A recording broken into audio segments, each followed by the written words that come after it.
Hello बच्चों, let's read the question. Resolve into factors. 4x² minus 4xy minus 15y square. So first we have to write the key concept for this question. So key concept for this question is for factorization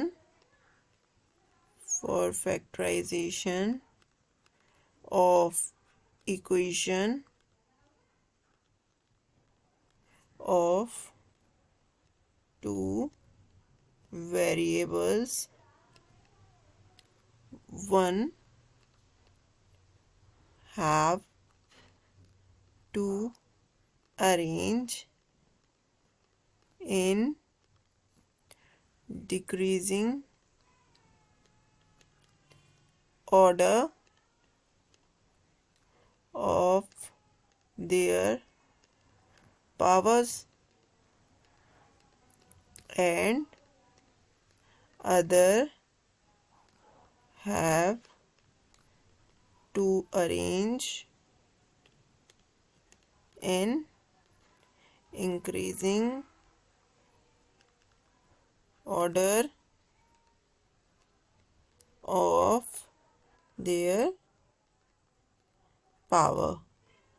means कि अगर हमारे पास दो variables हैं, मान लें x और Y, तो पहले की पावर हम मान लेते हैं कि 5 है और दूसरे की पावर हम स्टार्टिंग हमारी पावर सबसे छोटी पावर जो है वो 0 है. फिर हमारी सेकंड पावर क्या हो सकती है, 5 के बाद अगर 4 है और यहाँ इसकी पावर इंक्रीज होगी. यहाँ एक्स के टर्म्स में ये डिक्रीज हो रही है और वाई की टर्म्स में ये क्या हो रही है, इंक्रीज. तो थर्ड टर्म हमारे पास अगर जिस जिस हिसाब से पावर्स दी गई हैं उसी हिसाब से हम अरेंज करेंगे. ये हमारी जैसे ये 5 है, ये 4 है, ये हमारी 3 हो गई और ये हमारी 2 जाएगी. ये इस तरह से अरेंज होते हैं. हम इसको अपोजिट फॉर्म में भी अरेंज कर सकते हैं कि जैसे हमने पहले y2 कर दिया और x3 कर दिया. अब इसकी सबसे बड़ी पावर हमने ले ली और इसकी सबसे छोटी x की सबसे छोटी पावर ले ली. फिर हम क्या लेंगे, y की 1 लेंगे, ये डिक्रीज हो रही है, और x की जो पावर है वो इंक्रीज हो रही है. तो ऐसे भी लिख सकते हैं. तो अब हमारे पास क्वेश्चन में क्या गिवन है, क्वेश्चन में हमारे पास है वी हैव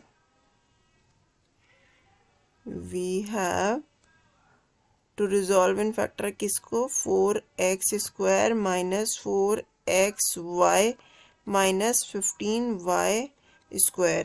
इसको हम क्या लिख सकते हैं, इसके जो फैक्टर्स करने होते हैं वो हमें क्या करने पड़ते हैं कि हमारा साइन के अकॉर्डिंग, मतलब अभी साइन के अकॉर्डिंग हमारे पास क्या है कि यहाँ पे भी हमारे पास ये जो साइन है ये क्या है, माइनस का है. तो मतलब माइनस करके हमारे पास कितना आना चाहिए, 4, और मल्टीप्लाई करके हमारे पास कितना आना चाहिए, मल्टीप्लाई करके आना चाहिए हमारे पास इन दोनों का प्रोडक्ट. वो क्या होगा, इन दोनों का प्रोडक्ट होगा 60.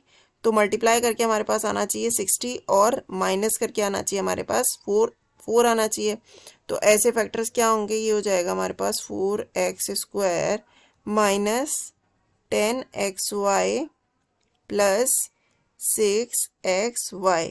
और 10 और 6 को देखें तो माइनस करके इन्हें क्या आ रहा है, 4, और मल्टीप्लाई करेंगे तो क्या आ जाएगा, 60 माइनस 15y². इसमें से अगर हम कॉमन लेंगे तो हमारे पास क्या आ जाएगा, ये हमारे पास आ जाएगा, अगर हम इसमें से 4x कॉमन लेते हैं तो हमारे पास बचेगा, सॉरी 2x कॉमन लेंगे फर्स्ट टू टर्म्स में से अगर, तो हमारे पास क्या आ जाएगा, ये